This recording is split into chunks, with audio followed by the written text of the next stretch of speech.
Malcolm Forbes je nekoč dejal: tudi neuspeh je lahko uspeh, če se nekaj iz tega naučimo.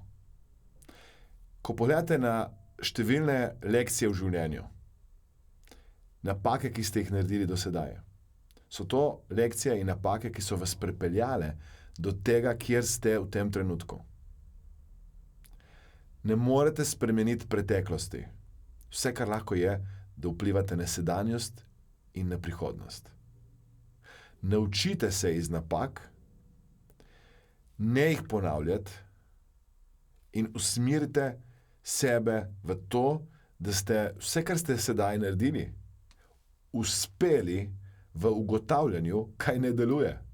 In sedaj je čas, da se iz teh napak nekaj naučite in naredite preboj v življenju. Niste neuspeli, temveč nekaj ste se naučili. In sedaj je čas, da greste v akcijo na polno in užite preostanek življenja v dobrem čustvenem stanju.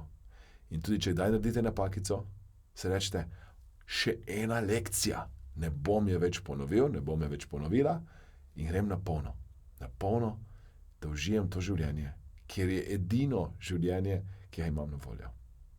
Hvala, ker ste, hvala, ker všečkate, delite, komentirate te inspirativne misli in ko mi čakam, da se vidimo na naslednji